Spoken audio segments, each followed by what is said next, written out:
La chance, c'est que, cette idée m'a valu d'être mercure de la création d'entreprise, grand prix de la chambre de commerce de Paris Mmh. et d'avoir certains prix qui m'ont permis d'avoir un petit peu de d'argent.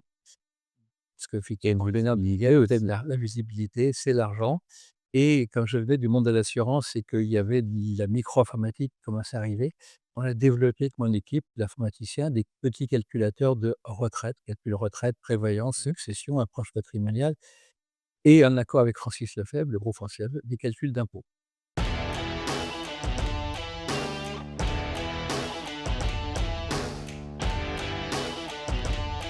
Bonjour et bienvenue dans C'est quoi ton job? On est avec, Thierry Perdereau. Alors est-ce que tu peux te présenter? Oui, oui, bonjour à tous. Écoutez, c'est simple.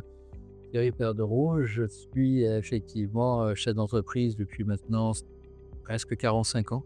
Oui. Donc, je ne suis pas tout à fait jeune et en dehors d'être chef d'entreprise, je suis aussi, syndicaliste avec les je dirais la CPME, parce que je suis, Mmh. administrateur, pardon, de la CPME 91. Oui. Ce qui me permet effectivement d'essayer d'aider les autres chefs d'entreprise et accessoirement président des acteurs économiques du Centre Essonne. C'est un cercle de chefs d'entreprise sur le centre, qui va de la Francilienne, Mmh. celle de la Francilienne jusqu'au nord de l'Étamppois, Arpajon, Brétigny, Broglie, Dourdan. OK. Voilà. Alors est-ce que tu peux nous parler un petit peu de ton parcours? Comment tu as démarré? Alors mon parcours, c'est très simple, j'étais très bon en maths, Oui. donc on m'a orienté sur des études, bac et études supérieures en technologie, donc je suis, ingénieur bureau d'études, mais effectivement, la bosse du commerce, mais pas envie de m'être enfermé dans une usine ou dans un bureau d'études, donc j'ai, bifurqué également en même temps dans mes études supérieures sur, une école supérieure de commerce Oui. pour terminer avec un master en voilà, en commerce, tout simplement, avec une spécialité gestion de vie financière et budgétaire OK. et c'est pendant ce stage de 6 mois de fin d'études que j'ai, rencontré un métier passionnant qui était l'assurance de personnes. L'assurance de personnes, c'est, la protection des salariés de l'entreprise, des contrats collectifs d'entreprise Oui. ça m'a permis aussi de découvrir un monde que peu de gens connaissaient il y a maintenant, 40 ans. D'accord. Voilà. Est-ce que tu peux développer un petit peu, Alors développer, c'est simple, je ne savais pas trop où j'allais, hein Oui. et donc ce stage de 6 mois m'a permis de voir qu'il y avait un manque d'information des salariés par rapport à leur contrat collectif d'assurance. OK. Ça a été la conclusion de mes mémoires d'études qui portait sur le manque d'information des salariés par rapport à ce même contrat et je concluais qu'il faudrait faire un bilan social, non pas collectif, que font les entreprises de plus de 300 salariés, mais un bilan social individuel, le BSI, que j'ai donc, créé, inventé en France. Sauf qu'à l'époque, j'avais pas beaucoup d'argent. Oui. Quand tu es un jeune garçon, la vingtaine, que tu n'as pas d'argent et que tu inventes ou que tu crées un produit qui n'existe pas, C'est pas sur évident. lequel il y a pas de marché, sur lequel il y a effectivement, pas de moyens et pas de je dirais de référence. Il m'a fallu tout créer. Donc j'ai passé 3 ans à être, conseiller en assurance de personnes, pouvoir vivre Oui. et en même temps, collecter les informations. Toutes les caisses de retraite en France, il y en avait plus d'une centaine à l'époque, Mmh. avec des calculs différents, de les mettre je me rappelle que c'est en 79, 80, 81, Ouais. 82, la micro-informatique était Oui, bien sûr. révolutionnaire et le HP, enfin le HP, l'IBM, n'existait pas, c'était un gros système, hein, ou un fini système. Le micro est arrivé après, 84-85, le micro est arrivé. Seul, Apple avait un petit ordinateur à l'époque. Pour faire ce que je voulais faire, il fallait des gros ordinateurs, donc des gros moyens. C'était à l'époque des salles informatiques, climatisées avec des informaticiens en blouse blanche. Voilà, je n'avais pas les moyens d'avoir tout ça. Donc, au bout de 3 ans, j'ai quand même réussi à faire un embryon de programme informatique avec des amis. Oui. Que cette base de données qui était assez importante et ben, on a réussi à la monter sur un mini système, HP, Hewlett-Packard et j'ai pris des salariés, des bureaux, Mmh. sans argent pour pouvoir effectivement développer ce produit. La chance, c'est que, cette idée m'a valu d'être mercure de la création d'entreprise, grand prix de la chambre de commerce de Paris Mmh. et d'avoir un certain prix qui m'ont permis d'avoir un petit peu d'argent. Parce que effectivement, le nerf de l'IGA, c'est la visibilité, c'est l'argent. Et comme je venais du monde de l'assurance et qu'il y avait de la micro-informatique qui commençait à arriver, on a développé avec mon équipe d'informaticiens des petits calculateurs de retraite, calcul retraite, prévoyance, succession, approche patrimoniale, et en accord avec Francis Lefebvre, le groupe Francis Lefebvre, des calculs d'impôts. Dans les années 80-90, quand vous faisiez à 3615 code, investir, le particulier, enfin tous les rangs économiques, vous étiez rerouté, c'est-à-dire que les calculateurs étaient chez moi. Voilà. L'axe domaine qui est le mien, qui était la retraite, la prévoyance, la succession, l'approche patrimoniale et les calculs d'impôts. Ce qui m'a permis effectivement d'avoir un petit peu d'argent et d'affaires pour continuer mon développement. Et 2 ans après avoir monté cette société, j'ai réussi à avoir les premiers clients qui étaient des banques. Voilà, les banques sont arrivées, sont été mes premiers clients, sont été également mes premiers actionnaires. Oui. Il faut savoir que j'ai eu un besoin de financement important, donc les premiers fonds communs de placement dans les années 80, début 80 étaient dans mon capital. Il y en avait moins de 10 en France et c'était très, très, très ciblé et très sélectionné. Alors la chance, c'est que j'étais à Paris, que mes bureaux étaient à Paris et que j'avais effectivement la communauté financière pas très loin. Ensuite, j'ai réussi à développer, cet ensemble et à avoir les premiers clients, en dehors des banques, anglo-saxons, parce que la culture de la communication sur sa rémunération est plus anglo-saxonne que française. Un exemple, lorsque j'avais, IBM comme client, j'avais l'ensemble des salariés d'IBM, du président jusqu'au balayeur. Lorsque j'avais Air France comme client, j'avais que, la direction, du parti direction, et la direction générale sur une disquette, alors que les autres personnels étaient sur l'ensemble des bandes informatiques. Voilà. Il y a eu une dichotomie totale entre la direction générale mais ça, c'était français à l'époque. C'était le premier, je crois. Mais la culture française n'était pas fort, bonjour, je m'appelle Dupont et je gagne tant. Les anglo-saxons le faisaient plus facilement. Et donc on l'a développé. J'ai quand même souffert pendant 15 ans où j'ai été besoin de financement pendant 15 ans, puisque c'est un produit novateur, c'est pas toujours aussi simple. Et j'ai fait toutes les, comment dirais-je, les salons professionnels qui m'ont permis de gagner encore des clients, etc. Mais c'était très compliqué. Un exemple également, 91, gare du Golfe, mes clients anglo-saxons ne communiquent plus. Blackout total, donc là, je perds 50% de mon chiffre d'affaires dans la journée. Ah oui, c'est beaucoup. Et le bilan social individuel, c'est une livraison par an. Donc là, et mes clients me disent: ne vous inquiétez pas, l'année prochaine, on refera le produit. Qu'est-ce que je fais de mes salariés? Qu'est-ce que je fais de mes bureaux, etc. Donc tu apprends à gérer la crise. Tu apprends à gérer la crise, tu apprends effectivement à serrer les boulons et à voir comment on peut passer ce cap. Qui était effectivement souvent d'une année. Donc Ouais, ça fait long comme inertie en c'était plus. très compliqué, très long.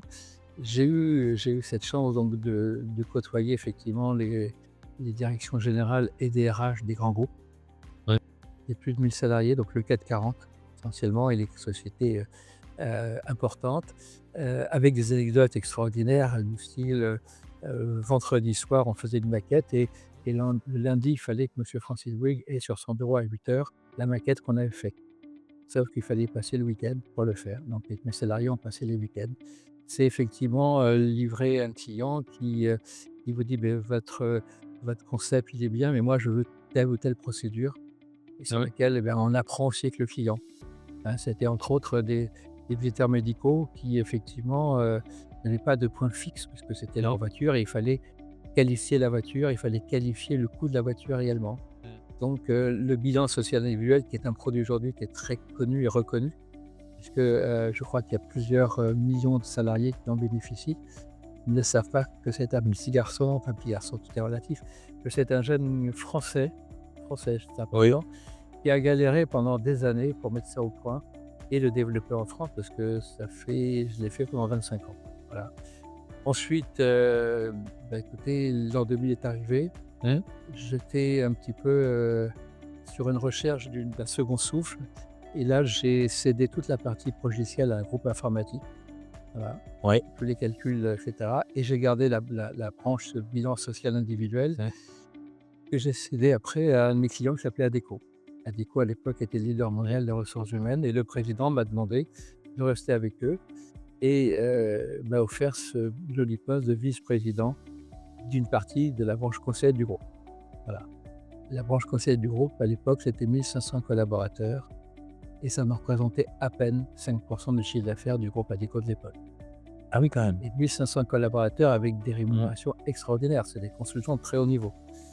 Et ça m'a permis effectivement de voir un petit peu de petit patron, créateur d'une entreprise à, je dirais, cadre dirigeant d'un groupe international, où là, tu as des moyens extraordinaires de relations publiques.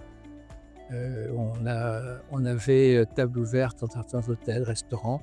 Je me promenais à la France entière pour faire des conférences sur le bilan social individuel et c'était passionnant. Voilà. Heu, Roland-Garros, on avait une loge spéciale. Mmh. Au Press Club de France, j'avais une table également spéciale. Donc quand je demandais à mon assistante de réunir tous les DRH des grands groupes sur tel point, ils venaient. Quand tu es petit patron et que personne ne te connaît, c'est compliqué. Voilà. Mais au bout de 2 ans ou 3 ans, c'était compliqué heu, parce que je n'ai pas la culture carriériste qu'on pouvait avoir certains des directeurs généraux de ce groupe et à un moment donné, le nouveau président France, qui est devenu président Europe, a demandé à ce que tous les Parisiens soient mutés à Lyon et tous les Lyonnais à Paris.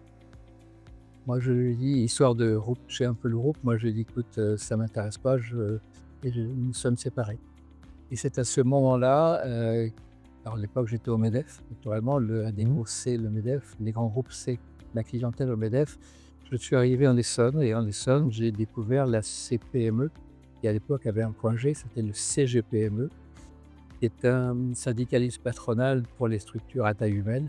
Et là, ça m'a Mmh. passionné, je suis resté, j'y suis depuis 23 ans. Oh, ça fait un certain temps. Et je suis administrateur depuis quelques années, également avec une équipe remarquable, de la CPME 91. Voilà. Ça, c'est très important que les chefs d'entreprise qui sont des fois un peu seuls, sachent que les gens sont là pour les représenter. Mmh. Alors nous avons effectivement des membres qui sont, au prud'homme, des conseillers prud'homaux, avec c'est Oui. paritaire, donc il faut qu'il y ait des conseillers prud'homaux pour les salariés et pour l'employeur.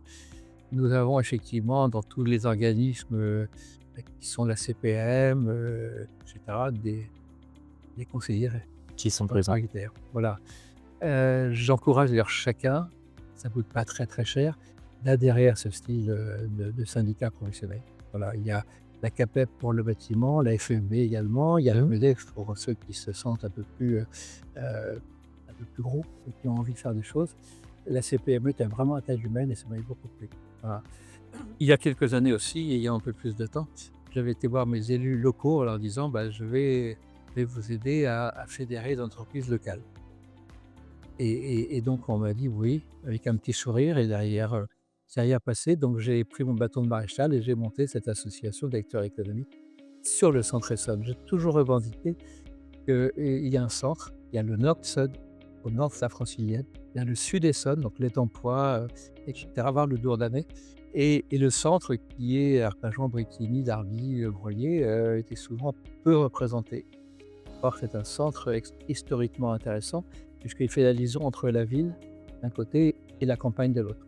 Sur lequel on y est très bien et je revendique énormément cette région, surtout ce coin de l'Essonne qui est cher à mon cœur. Voilà, où j'y habite maintenant depuis 35 ans. D'accord. Alors du coup, est-ce que tu peux nous détailler un petit peu plus, qu'est-ce que le BSI concrètement? Bah, nous donner un exemple d'un cas concret. C'est vrai que le bilan social individuel, qui est le produit que j'ai inventé et mis en place, est un concept sur lequel le salarié va toucher, alors à l'époque et ça l'est toujours un petit peu encore, bien que beaucoup l'informatique a pris le pas, c'est un document papier de 5, 6 ou 7 pages qui va reprendre: vous êtes monsieur Dupont, vous vous êtes marié, vous avez des enfants, voilà votre salaire, la décomposition du salaire. Un salaire, c'est pas que, un net, il y a un brut, il y a des non, mais si, c'est important. Non, mais c'est vrai, mais c'est tellement C'est d'actualité. important. Je veux dire quoi, j'ai une anecdote, c'est qu'avec certains de mes DRH, on faisait des sondages, du style, «Joyeuse Pâques, bon Noël» et puis après on vous disait: «Est-ce que vous avez lu sur votre bulletin de paie?» «Non, non, les gens ne lisent pas». La loi de 86 qui a obligé à mettre, ça c'est à 86 ou c'est une autre loi il y a quelques années après, les charges sociales patronales sur le bulletin de paie, le bulletin de paie n'est pas lu. On le lit simplement quand le net va changer. Pourquoi il a changé mon net? Et cetera. Et l'idée, à l'époque, j'avais discuté beaucoup avec le chef de cabinet du ministre, de cette loi, c'était effectivement de rajouter sur le bulletin de paie ou produit annexe style bilan social individuel qui m'aurait permis de, entre guillemets, le rendre un petit peu pas obligatoire, mais je dirais, presque obligatoire. Ça évitait surtout à certains de mes clients grands groupes de modifier leur système de paie. C'est beaucoup plus cher. Mmh. Et puis, un bulletin de paie, il y a tellement de lignes et cetera que quelquefois il est sur 2 pages. Oui. Donc il y a des coûts inhérents et cetera. Et puis je vous dis, tous les mois, tous les mois, tous les mois, c'est compliqué. Là, c'est une fois par an. Vous recevez un document qui peut être synthétique, qui peut faire plusieurs pages, qui peut être maintenant aussi sous forme d'informatique, hein, parce que l'informatique à mon époque était balbutiante. Maintenant, elle est quand même très, Très installé, ouais. développée, très, très développée. La com interne, elle est très importante, et donc à ce niveau-là, la personne va piocher directement dans ce document en euros, alors j'allais dire en francs parce qu'à l'époque c'était en francs, en euros aujourd'hui, en cas de décès, qu'est-ce que son conjoint, ses enfants vont toucher? Je faisais des calculs retraite. Nous faisions des calculs retraite également. Donc c'est quand même assez important.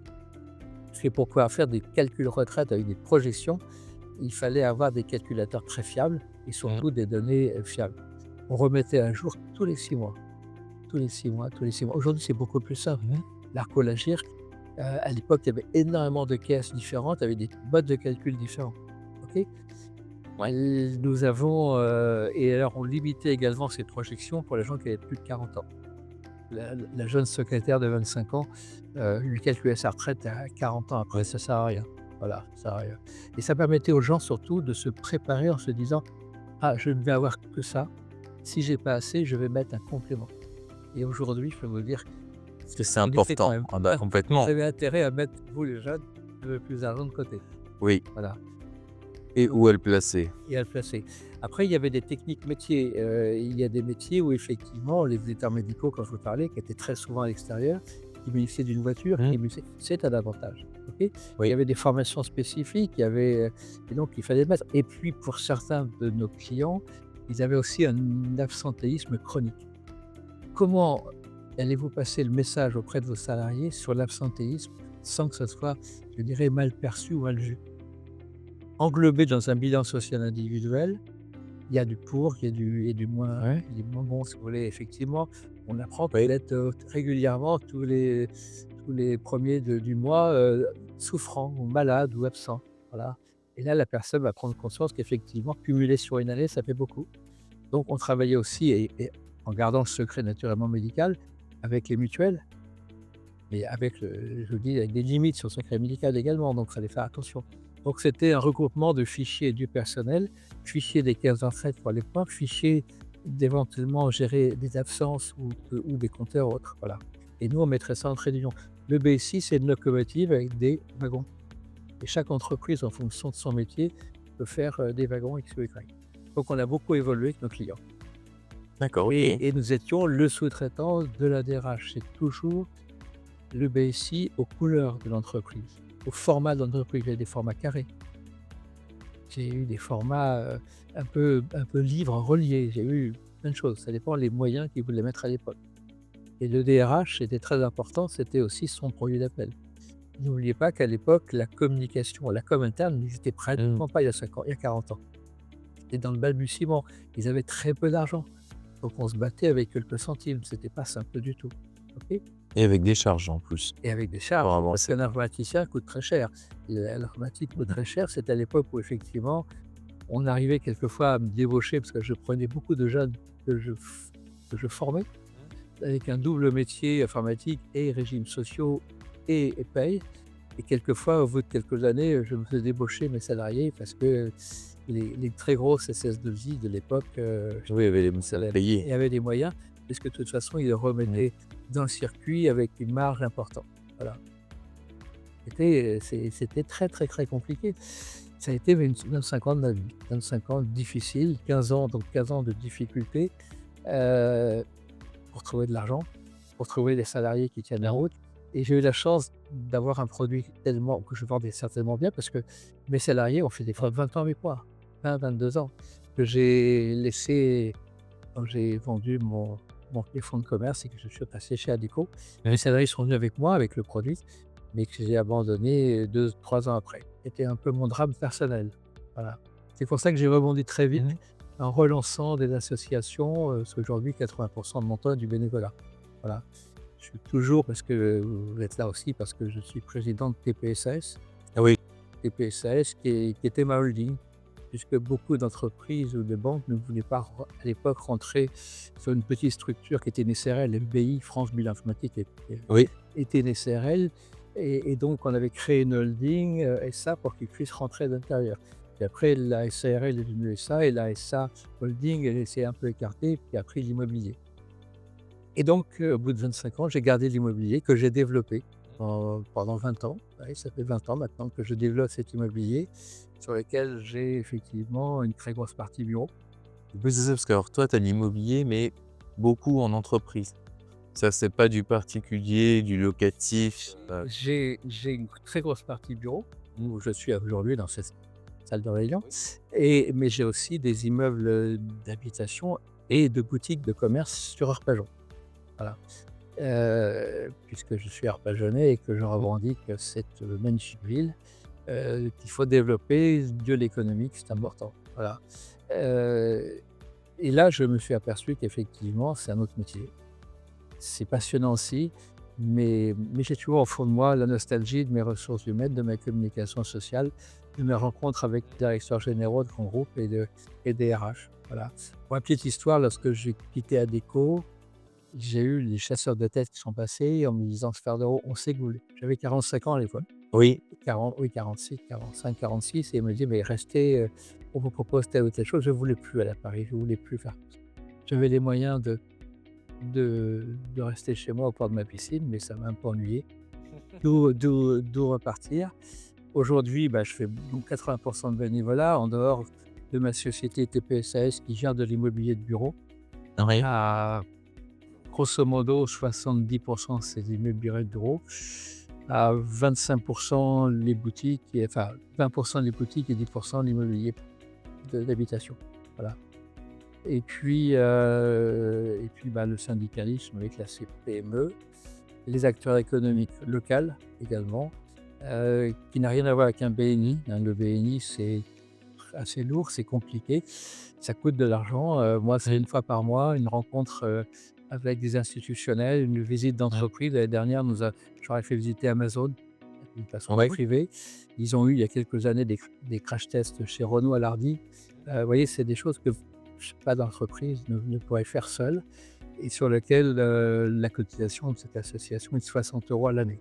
Oui, nous, c'est vraiment pas Autre obligation, les petits déjeuners sont gratuits, les rencontres sont gratuites. Nous aurons, cette semaine la loi de finances expliquée, et le mois prochain, nous visiterons la mission locale, de Trois-Vallées, qui est la plus importante des plus importantes missions locales de l'Essonne, Mmh. puisqu'elle est basée sur 70 communes. Voilà. Tout ça, c'est pour la rencontre et la découverte, d'une façon, heu, symp sympathique, voilà, sans contrainte, sans rien. Nous avons, des banques adhérentes, nous avons, Essonne Développement adhérentes, nous avons du institutionnel et beaucoup de petites entreprises ou des corporations indépendantes. Voilà. En dehors de ça, depuis quelques années, j'ai accepté aussi une mission Oui. à la délégation militaire départementale, où le général, délégué militaire change tous les 2 ans. Or ce général, lorsqu'il arrive, avec son adjoint qui est un DGA, un directeur départemental adjoint, il n'a pas le temps de connaître le monde économique. Le monde politique, il arrive plus ou moins à le connaître. Ouais. C'est pas toujours simple, mais ils sont axés sur la préfecture et tous les mondes politiques. Mais le monde économique, il avait complètement inconnu. Donc il y a 5 ans maintenant, on m'a demandé d'apporter mon réseau sur les acteurs économiques. Ce que j'ai fait et ce que je fais tous les ans, à essayer de promouvoir ce liaison armée-nation. Et il y a 5 ans, c'était pour pouvoir effectivement se connaître et éventuellement les militaires qui partaient en fin de carrière, de pouvoir retrouver un travail, voire éventuellement parce que j'ai eu le cas d'un capitaine qui arrivait à Montlhéry et sur lequel son conjoint était expert comptable. Les experts comptables sont rares et donc il fallait trouver un job et elle a trouvé le job dans la semaine, hein. C'est important parce que ce militaire qui bouge régulièrement, si le conjoint, il faut lui trouver un job aussi et ça c'est important. Aujourd'hui, on est à l'inverse. Aujourd'hui, il faut qu'on retrouve des compétences à l'armée. Il faut savoir et malheureusement sur une situation, je veux dire dramatique, hein, de pré-guerre et donc l'armée aujourd'hui, garde ses militaires, cherche également à recruter énormément, des gens avec des compétences très pointues et surtout veulent se rapprocher absolument des jeunes, de la jeunesse. Parce que le service militaire n'existe plus, que la journée d'appel, c'est un peu pipeau, hein, d'après mes propres mots de militaire et qu'aujourd'hui, il y a des jeunes qui sont qualifiés, qui ne connaissent pas l'armée. L'armée, c'est pas que, garde à vos repos, c'est beaucoup, beaucoup de métiers très intéressants, très passionnants, très pointus également Oui. et qu'ils ont besoin de personnes. Donc là, il y a un gros travail de rapprochement avec ces militaires. Voilà. Nous avons la chance dans l'Essonne d'avoir des régiments de combat, comme le 121e de régiment qui est à Montlhéry. Nous avons effectivement la chance d'avoir la base logistique également. Le général des militaires est le général de cette base logistique importante. Nous avons effectivement le régiment de service militaire volontaire à Bretigny, qui était avant, il y a quelques années, à l'EPID. l'EPID, l'école seconde chance, l'EPID, le régiment de service militaire volontaire. Et puis, il y a un certain nombre d'autres structures, voilà, sur l'Essonne. Donc l'Essonne est un beau département au niveau militaire et effectivement, il y a des métiers fabuleux pour les jeunes, qui ne savent pas non plus. Donc ça, c'est aussi d'ailleurs, on m'a demandé d'organiser pour le jeudi 12 juin une rencontre avec, madame la préfète, les différents corps constitués, politiques, et notamment tous les chefs, économiques, enfin «les chefs» entre guillemets, mais le président de la chambre de commerce, du MEDEF, de la CPME, de la chambre des métiers, de la chambre d'agriculture. On va être une quinzaine, élus, économiques qui seront présents pour cette rencontre. Où là, notre général va expliquer un peu la stratégie et le contexte actuel, très important de savoir. Voilà, c'est cette grande muette qu'était l'armée veut essayer de bouger et de rencontrer et ça, c'est mon rôle. Sachant que je les connais pratiquement tous et que je vais pouvoir, les appeler et les suivre et les inviter. Voilà. Et faire le lien avec la jeunesse. Oui, c'est très important et là, c'est le nouveau, gouverneur militaire de Paris qui nous a expliqué qu'effectivement, l'armée a perdu le contact direct avec la jeunesse, Oui. hein, et qu'aujourd'hui, ils ont besoin de se rapprocher de cette jeunesse. Et là, je lui expliquerai totalement, à mon époque, il y avait le service militaire, il n'y est plus aujourd'hui et donc c'est pas simple du tout et donc il faut absolument recréer des liens. Vous voyez cette mutation en l'espace de 5 ans, comment ça a bougé, comment ça a muté et c'est autrefois pour la reconversion des militaires, maintenant c'est pour retrouver de nouveaux militaires. Complètement, c'est même l'inverse. Voilà. Donc je les ai fait rencontrer la faculté des métiers, qui était importante en Essonne, OK, qui est une très belle faculté. On a fait des échanges. Régulièrement, nous avons des rencontres avec les élus locaux également, et puis la délégation militaire, ce n'est pas que ça, c'est surtout aussi, les devoirs de mémoire auprès des classes, primaires, secondaires. Voilà. Avec l'organisation, mais ça, c'est moins ma partie à moi. J'ai beaucoup de collègues qui sont très, très bons là-dedans et qui font et surtout notre délégué militaire départemental alors mes militaires changent tous les 2 ou 3 ans. Le général tous les 2 ans. Donc tous les 2 ans, il y a une nouvelle personne qui va arriver et sur laquelle, il n'a pas le temps donc il demande Père d'euros, bah, voilà, essayez de me trouver telle chose, c'est mon rôle. Tu vois? OK. Ça va être tout un peu plus. Et puis sur Rotarien, qui est cher à mon cœur aussi. C'est presque 40 ans aussi de bénévolat avec, j'ai été table ronde, à Paris. J'étais parisien, quand je suis arrivé en Essonne, je suis rentré, au Rotary Club d'Arpajon-Boutilly. C'est aussi un bénévolat pour aider les autres. Voilà, et là nous organisons, très prochainement une avant-première d'un film au Kinépolis de Bretigny sur lequel 8 € sur les 15 vont être reversés à l'Institut du cerveau, pour la maladie du cerveau. Il y a 2 ans, oui, après Covid, 2-3 ans, on a remis un chèque important, 35 000 € à l'Institut, enfin plutôt à Necker pour les enfants malades et notamment pour les maladies du cerveau avec des électrodes. Voilà, elle a participé à cette acquisition de matériel très, très pointu. Le Rotary, c'est une autre façon d'aider les autres, mais c'est une façon importante pour moi. C'est toutes les semaines, toutes les semaines, toutes les semaines. Pour moi, le jeudi soir, pour d'autres, il y a des clubs un peu partout, hein, où on se Oui, retrouve, et dans cetera. la Et France. c'est un état d'esprit surtout d'aider les autres. Voilà. Heu, Passionné aussi par la politique, je suis marié avec, et dans ma famille, on fait beaucoup de politique aussi, mais ça prend aussi du temps. Ça permet de rencontrer des gens, c'est un peu que là qu'on se rencontre et heu, c'est souvent ingrat. Alors je n'ai pas été élu, je ne sais jamais, mais moi, c'est plutôt le monde économique et le monde associatif. C'est plus ma partie aujourd'hui. Je suis toujours d'actualité, j'ai toujours des projets malgré mon âge et je peux le dire peut-être 60 ans, je viens de les avoir et il y a des projets extraordinaires. Le souci, c'est qu'aujourd'hui, il faut bien savoir où on va et comment on va, hein, et surtout ne pas rester seul. La chef d'entreprise a besoin par moment de D'être flotter, épaulé. de se rencontrer les autres, de discuter et nos petites associations locales et je dis bien locales parce qu'on ne va pas être partout bon, c'est important. Voilà.